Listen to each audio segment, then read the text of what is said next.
Good morning, everyone. Today we are here at the TV studio of the Faculty of Communication Science of the University Autonomous of San Luis Potosí. We are very welcome to everyone here in the studio, also in our Facebook page and also in the Facebook page of the university. Thank you. We also thank Sheila Riddle for being here with us today. Thank you, Sheila, a lot for being here with us. It's a pleasure. It's a pleasure. I'm sorry I'm not with you face to face, but never mind, in the future maybe. Yes, we hope that the situation will be better in the future, and we will surely meet again face to face. And suddenly we are very happy to have you here virtuality. And I'm going to introduce Sheila. Sheila Riddle is director of the Center of the Research in Education, Inclusion and Diversity at the Moray House School of Education and Sport at the University of Edinburgh in Scotland. She previously worked as director of the Strathclyde Centre of Disability Research, University of Glasgow. Her research interests are in the broad field of equality and social inclusion, with particular reference to gender, social class, and disability in the fields of education, training, employment, and social care. Sheila is currently working on projects investigating higher education, lifelong learning policy, and special and inclusive education across Europe. Thank you very much for being here, Sheila. And we're going to hear her presentation, which is called Inclusion, Disproportionality, and Rights. Let's hear Sheila. Thank you, Sheila. Hello, my name is Sheila Riddell, and I'm speaking to you from the University of Edinburgh in Scotland. It's a great pleasure to be. So, first of all, I thought it would be useful to set out the structure of the presentation so you know what I'm going to cover over the next few minutes. So, I'm going to talk about the general approach to inclusion for children with additional support needs in Scotland. And because our term, additional support needs, is a bit different from the normal term, special educational needs, that is generally used, I'll say a little bit about that.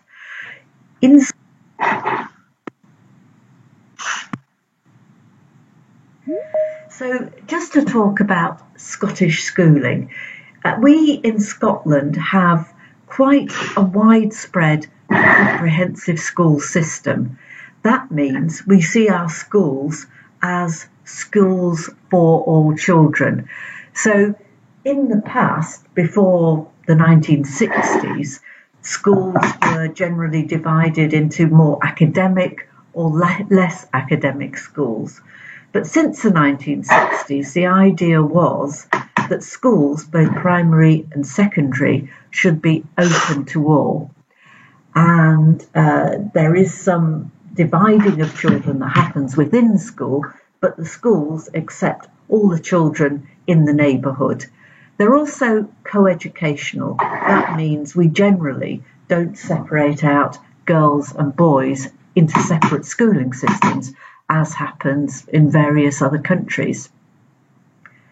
Most of our schools are not religious, non-denominational, but it's interesting that there is also a Catholic school sector within the state sector. So 20% of schools in Scotland are run by the Catholic Church, but they are paid for entirely by the state.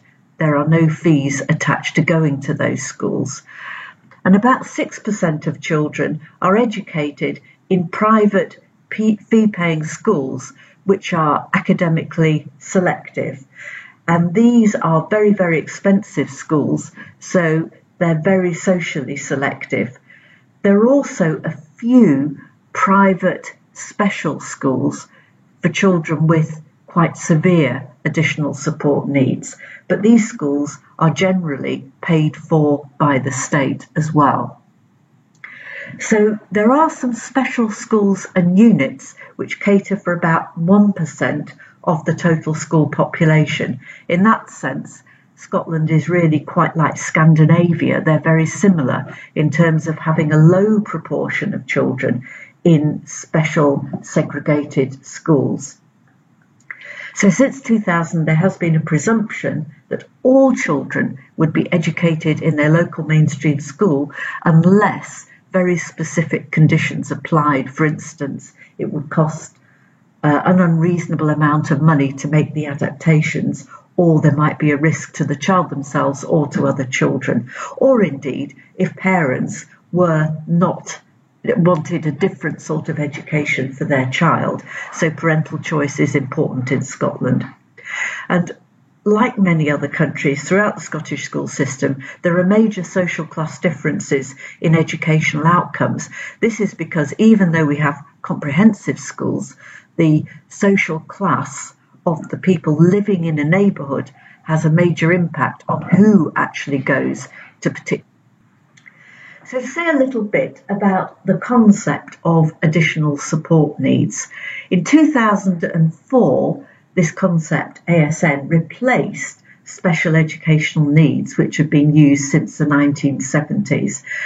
And ASN is a really, really big umbrella term which covers children who have difficulties in learning for any reason, including social problems, physical sensory impairments, learning difficulties, emotional difficulties, and so on. It covers recent immigrants who have English not as their first language. It includes children of travellers. So it's anybody who has difficulties for any reason. And actually it has been quite controversial bringing all of these children under the same umbrella because they're such a diverse group. And between 2004 and 2020, the number of official ASN categories increased from 12 to 24. This has led to a really big expansion of the ASN population. I'll show you this in a coming slide. Now, so to say a little bit about the concept of additional support needs. In 2004, this concept, ASN, replaced special educational needs, which have been used since the 1970s. And ASN is a really, really big umbrella.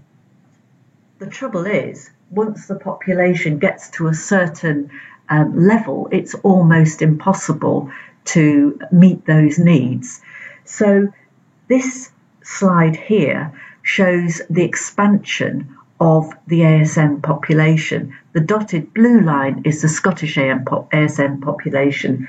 And just for contrast, I've put the SEN population in England. So what we see is that in 2007, just over 5% of children were identified as having ASN.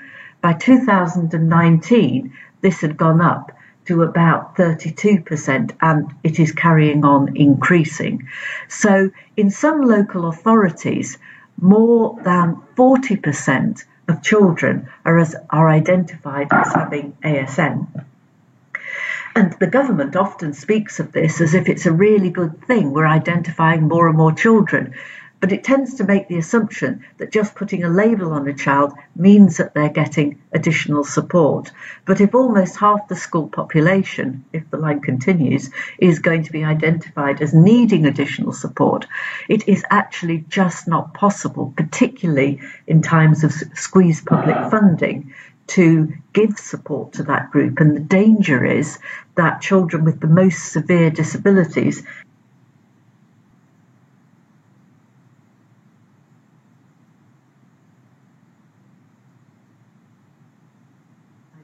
the child.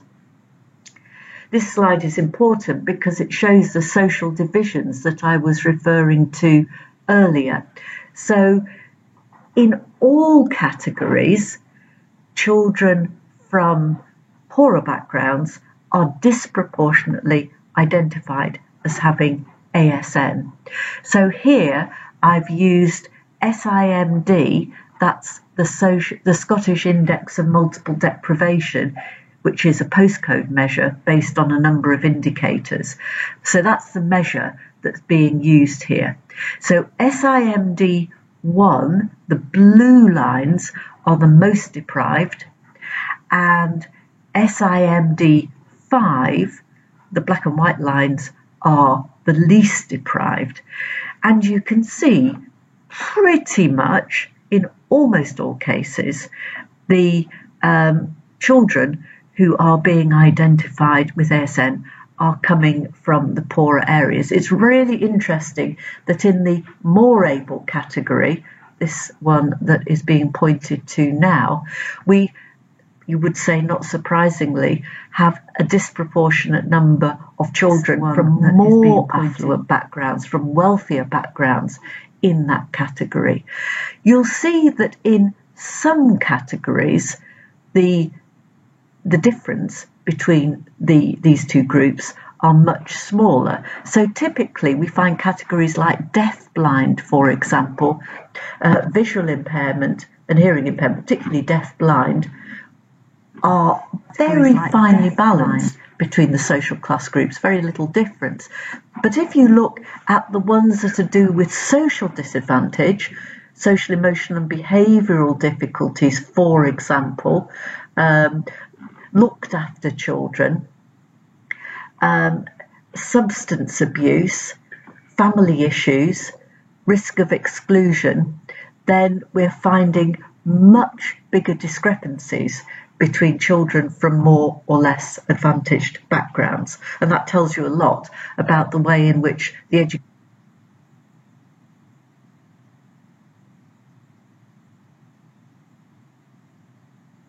society is operating.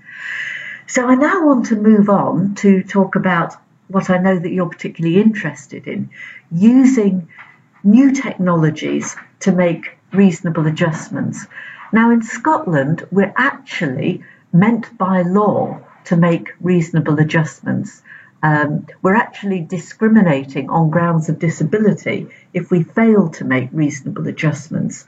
So the legislation is most certainly there, and that would include access to new technology to facilitate learning.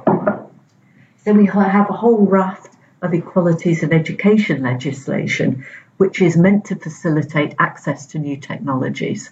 And this would cover a whole range of things, not just access is obviously to do with access to school buildings, but that can be the easy bit to do. It's also making sure that children are able to understand what's being taught, have access to sign language interpreters, to IT, and so on.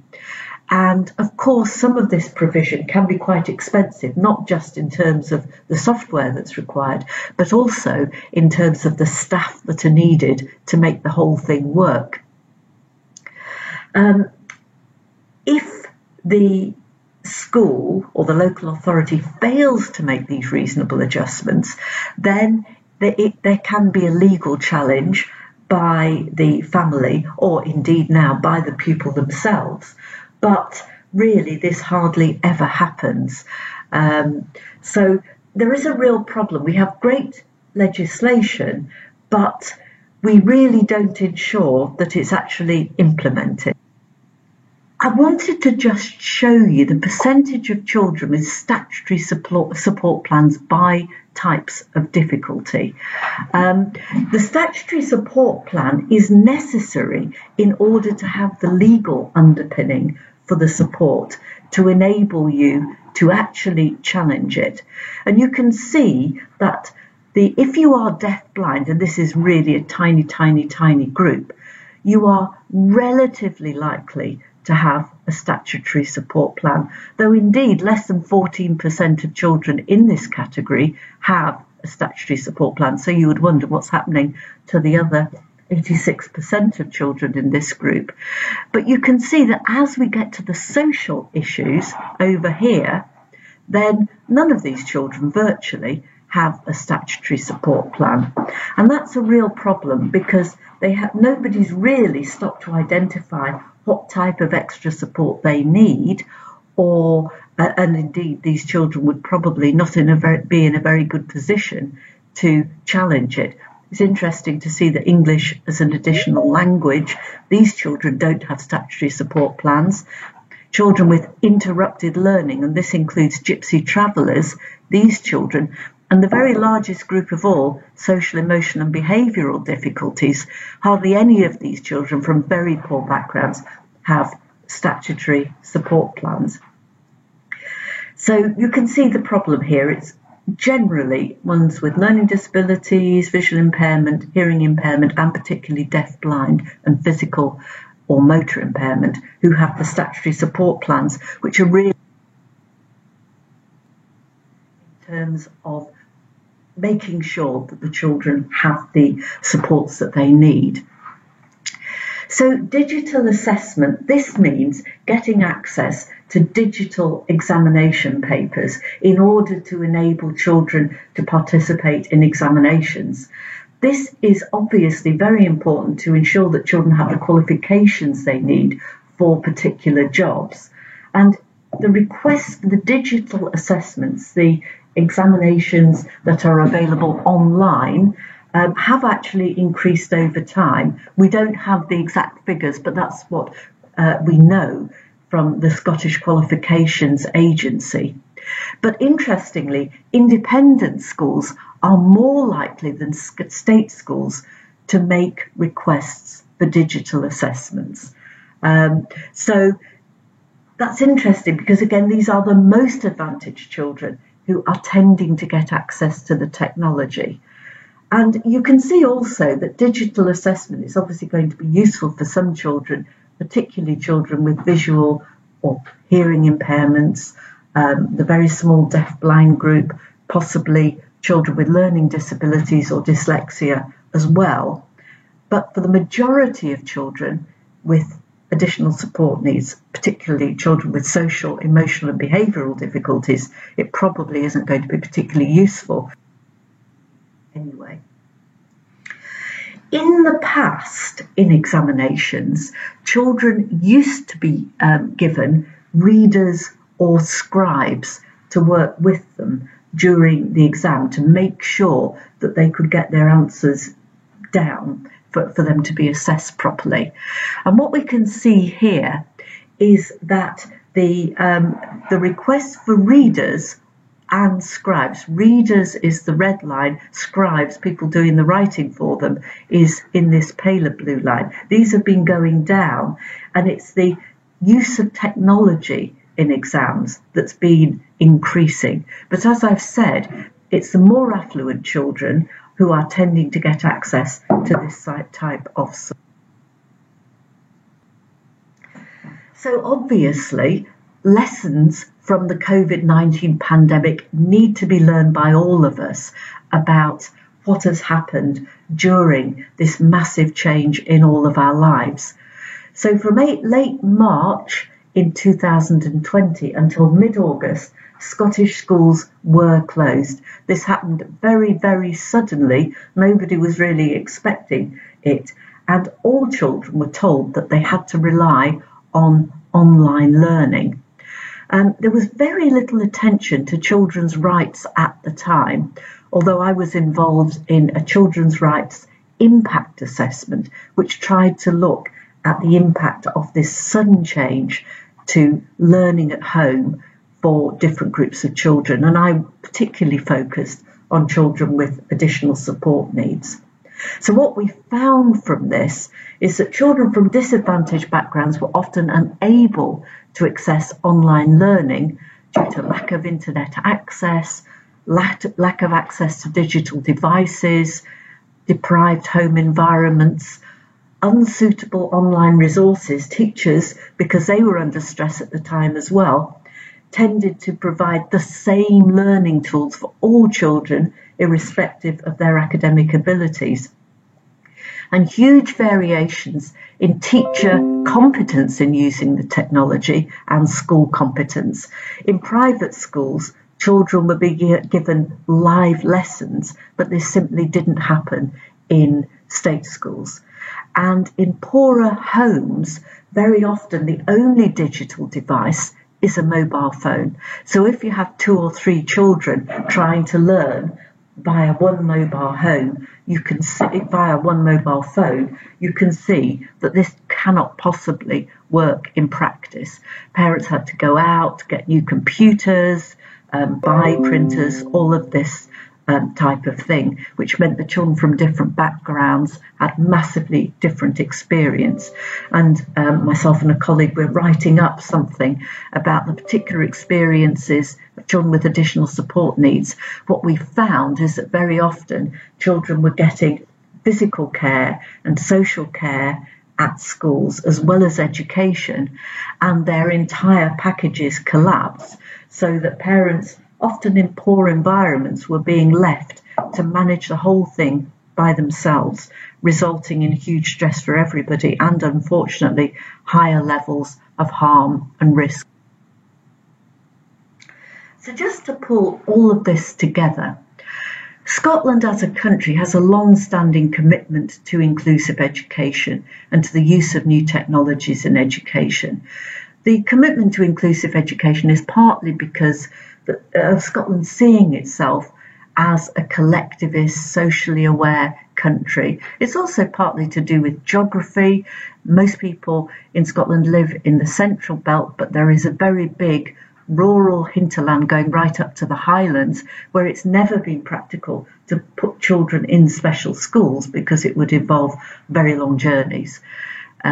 So children with additional support needs and disabilities have enforceable legal rights, and indeed the Scottish Government has just committed to making sure that all aspects of the United Nations Convention on the Rights of the Child are translated into our legislation. So there's no lack of commitment and legal underpinning.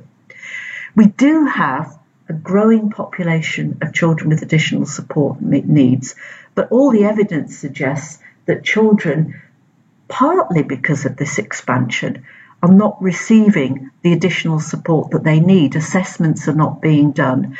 And when resources get spread too thinly, it means that those with the greatest need don't get the input that they require, particularly when the new technologies that might help are very expensive and require very, very skilled personnel to operate them anyway. And the COVID-19 global pandemic has again revealed the possibilities and limitations of new technology as the future key to learning. I think that people thought that just putting some lessons online was going to be enough to solve the issue of how to educate children during the pandemic. But our experience has been that this has really magnified existing social inequalities and the problems of learning for children with additional support needs. So that's the end.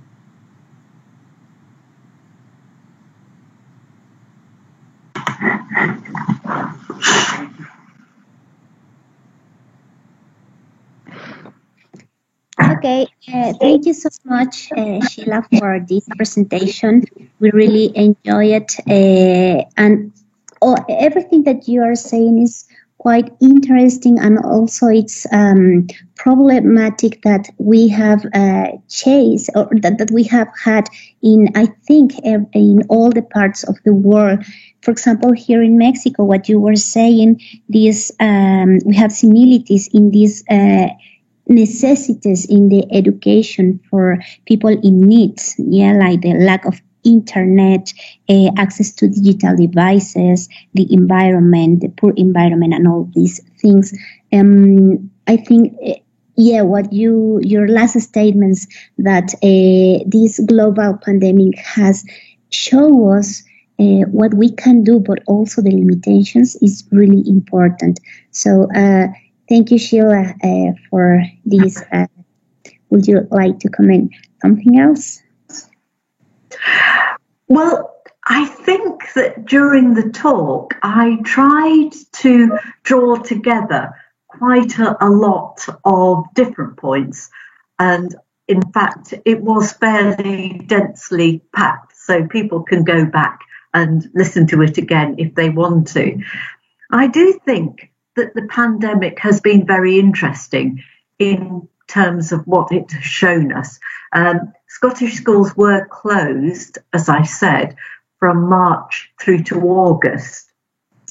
And about 5 months in total, they were closed. And research, which was carried out at the time, showed that the poorest children, as well as children with additional support needs, got very little education during this time. For children with additional support needs and disabled children, they were getting both education and care at school.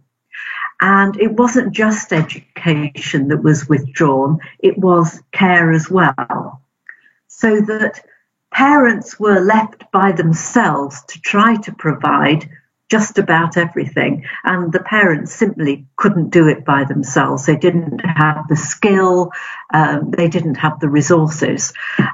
So I do think that many people have tended to talk up the possibilities of learning online, but we've now had a graphic illustration of really what the problems are and why learning online really can't be the way forward, because it would mean that many children wouldn't be able to be educated at all.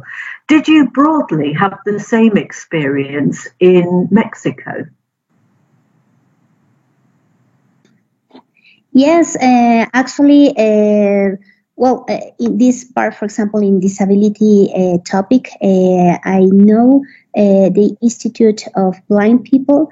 And for example, they are from many places in Mexico, and in small communities. So the institute had to send the package, the printed package in Braille, to them, to their houses, because some of them don't have access to internet or the devices to go into the internet. And it's very difficult for them to go, for example, for a cyber place.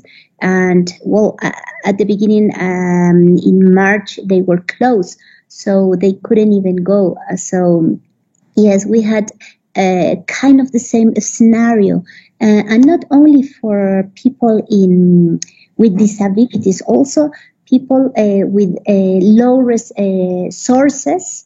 They are in the same conditions. So yes, it's very difficult. We have to think on how to give their education, still give the education. Yes. So now, sorry to interrupt, but what I was going to say was, after this experience, the government in Scotland said that we must not close schools again. Whatever happens, we must keep the schools open. So at the moment in Edinburgh, we have a lot of restrictions, but the schools are still opening. They're still open and operating normally. Are your schools open in Mexico now? No, we haven't opened yet. They are waiting for being in green. But I think yes, children need to be at schools. We need to find a safe way to be at school, children and young people. Because, for example, here at the university, at the Faculty of Communication, people who is learning the TV process, they are not able for being here in the studios. So that's also a practical knowledge that they have to acquire. And no, we are still close. Yes. Okay, so I'm going to read some of the questions. We have Ted Fisher. He says, thank you. Do you find that students with visual and hearing concerns are having additional problems in media-based courses during remote learning? Yes, presumably that question is also to do with the pandemic and the use of online learning.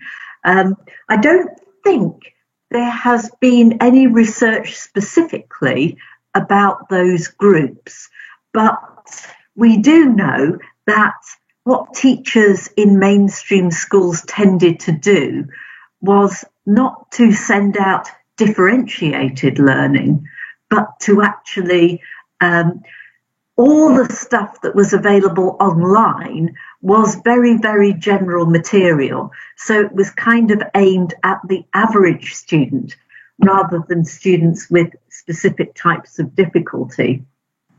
So it certainly would be the case that students with very specific impairments, including hearing and visual impairment, would be very disadvantaged. I think, you see, most children with hearing and visual impairment, the vast majority, are in mainstream schools, and their support is given by peripatetic teachers visiting the schools. Those teachers obviously stopped functioning, so it was the mainstream teacher who was doing all the preparation of the online material. So certainly those groups will have had difficulty. Even now that our schools have reopened, we have very strict rules about keeping children in bubbles. So the peripatetic staff, the teachers who were coming to the school to support particular pupils, are not doing that anymore. The teachers, the specialised teachers for the hearing impaired and the visually impaired, are not going round schools anymore. In addition, there's no input from physiotherapists, occupational therapists, or any of the other specialists who come into school. So it hasn't gone back to normal in that regard at all. Even learning support teachers and classroom assistants who routinely provide support are not able to move freely between classes. And at the moment, we know in Scotland and in England that only about 85% of children are in school at the moment. And the children who are not in school are disproportionately children with special and additional support needs. So we're going to have a long-term problem in terms of getting some of these children back into school again, I think. Yes, definitely. That will be something. Well, we have another question. Rafael Espinosa said, have the Scottish Government started any particular program to tackle the lack of opportunities for those with disadvantages to access technology? Right, well, at the University of Edinburgh, we have a centre, it's called the Call Centre for, what is it called? Anyway, it's for alternative learning, basically. And they specialise in going into schools and assessing the particular needs of particular pupils. And they sometimes, they recommend what particular technology, either software or hardware, would be useful. And they also sometimes provide one-to-one support, but generally that's done by the school. Some local authorities in Scotland have specialist staff to assess children and decide what technology they need. Of course, just getting a particular sort of software or hardware doesn't solve all the problems, because you need people in the school to enable the child to use it, to figure out what happens when it doesn't work properly. And that was one of the problems with the lockdown in the pandemic, that the equipment tended to stay in school because teachers thought there's no point in sending it home because nobody at home knows how it works. It will be not useful. So by law, schools are meant to provide reasonable adjustments. They're meant to assess what every disabled child needs to access the curriculum. But in reality, it very often depends on parents pushing to have these assessments done, and then to ensure that it's followed through, the equipment is delivered. So some progress is being made, for example, you saw the increased use of digital assessments, but I do think that there is a really long way to go. And of course, at the moment, we have reduced spending in education. After the crash of 2008, we had a period of austerity for a decade, really. And now, with COVID, we already have a double-dip recession. So sadly, there is going to be less funding available for education, I think, as well. Of course, technology is only part of it, but a lot of the additional funding is used to fund the posts of extra teachers, classroom assistants, and so on, and they're not going to be available either. So I don't want to sound too gloomy, but it is going to be difficult for the next few years, I think. Yeah, to get a progress and again to go into the line as we were before. Now we are a little bit back, but thank you. There's another question. Alfredo Barrales says, what is the role of schools structures such as leadership and public policies in the research? Right. So in terms of leadership, in terms of delivering inclusive systems, obviously the atmosphere in the school is set by the head teacher. Or this is a very important person, and if the head teacher has the attitude, we want to include all students and we're going to make them feel welcome, then this staff will pick up on that, and you're likely to have very, very supportive community. And certainly our work has shown in many different schools, both primary and secondary, that if the head teacher wants to make the school inclusive, then that probably will happen. Whereas if the head teacher doesn't want to include students, then very quickly the teachers and the parents get that message. Sometimes there is a kind of cooling out process from the school. So parents are advised to send their child to another school that will be more suitable. Great. We have another question at our Facebook group, from the Symposium Facebook group. And Carolina Medina says, congratulations to Dr. Riddle for her lecture. I would really appreciate if she could give us some details of her ongoing research projects. I certainly can, and the main details of our projects are available on our website. So that's probably the best place to look at the moment. So it's the Centre for Research in Education, Inclusion and Diversity at the University of Edinburgh. So that's CREED, CREID. So that can be sent out to everybody. And the main project that I've been involved in has been to do with the rights of children with additional support needs. Scotland and England as well, they are committed to incorporating the United Nations Convention on the Rights of the Child into domestic legislation. So this work has been examining what this means in practice. So that's been a major project that I've been working on. I've just finished a book about the project, and arising out of that has been a children's rights impact assessment. So in Scotland, we did an impact assessment of the pandemic measures and how they were affecting children, disabled children, as well as other groups. And you can also find that link on the website. So those are the main bits of work that I've been working on recently.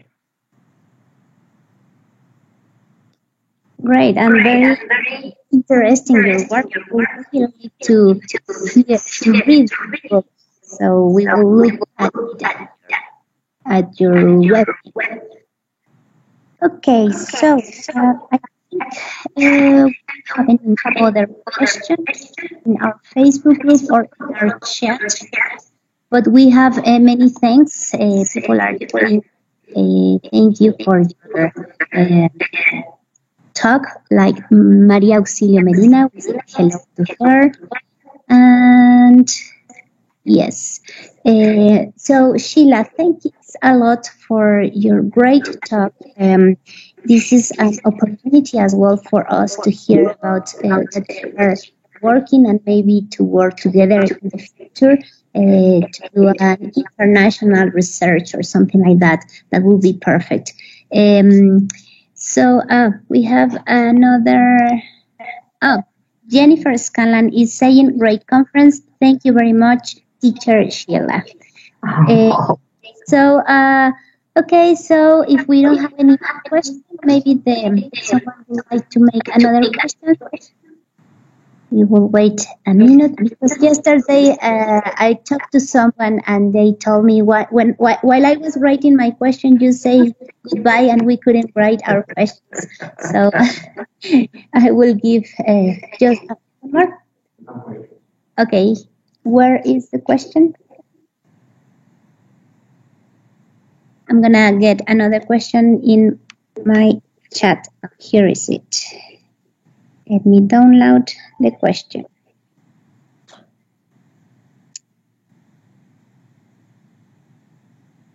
I cannot download the question.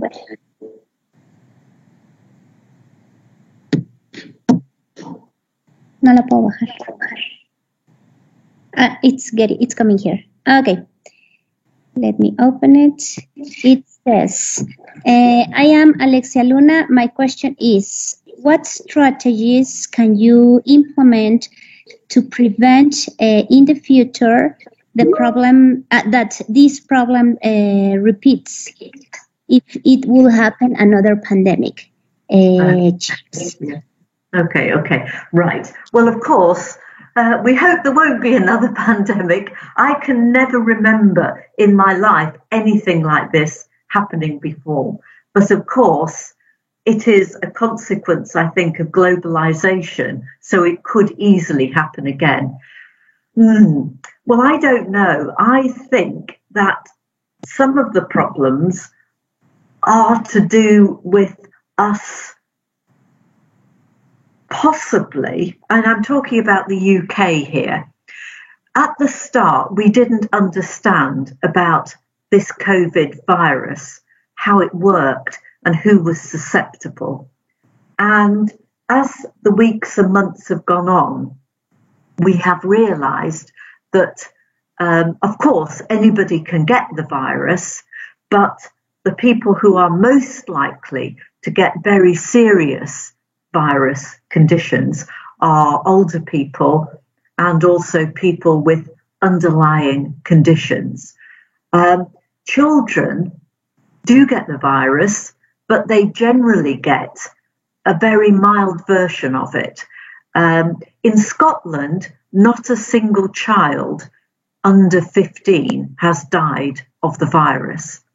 And yet children have been possibly the worst affected in the whole of society because of their education, in many cases having ceased effectively. So in the future, I would hope that we would be quicker to recognise whether children are in danger. And if at all possible, we should prioritise the right of the child to be in school and to be educated. I'm not blaming anybody for the actions that were taken. I think at the start of the pandemic, we were so concerned about everybody's safety that the schools were closed. But I am glad that the government in Scotland and indeed in England has realised that closing schools now is the very last thing we should do. So if we were to have another terrible pandemic like this one, I really hope we don't, then if at all possible, we shouldn't shut schools. We should prioritise the right of the child to receive education. I think that what you mentioned is very important. Well, I have three children, and one of my children, he is a little bit stressed at home taking his classes, and he's very intelligent, but his academic reports are not as good as they used to be when they were in present school. So yes, we should prioritize the rights of being in school, but also to find the way of keeping children safe at school as well. So thank you. We have another question from Cristina Barrientos. She says, have we as communication experts, have we had any possibility to help in this issue as communication experts, because we are not teachers or experts in education? Okay, well, I think again what happened was when the pandemic hit, nobody thought to really draw on the expertise of people around. It was the class teachers who were delivering the online education. And I think that there was very little input from the experts in communication. So speaking to my colleagues at the call centre, the Enhanced Technology Centre for children with additional support needs, they were not involved at all in schools until after the schools reopened.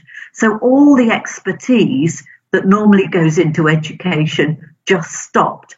And maybe again, if another pandemic arrived, we should be drawing on all the communication technology experts at a much earlier point than we did last time round. Good. Thank you, Sheila. We would like to thank teacher Ana Isabel Mendez Ortiz. She says that it's an excellent presentation. Thank you, teacher. And also Sandy Mel says, very clear and interesting comments. Thank you for sharing it with us. So, thank you, Sheila. I think this are all the questions that we had for today. It's really nice to have you here. Thank you for being here. And we enjoy your presentation. Thank you. I really enjoy your presentation. Thank you very, very much. And thank you for all your questions. I'm so glad the technology worked. So, you all thank you. Keep safe, everybody, and we thank you all for being here in virtually. We are at the TV studio of the production center of the Communication Science School of the Universidad Autónoma de San Luis Potosí. Thank you, and we will wait you to our round tables at 12 today. Tomorrow we will have another conference at 10 a.m. Thank you, and we will see you later. Thanks. Bye.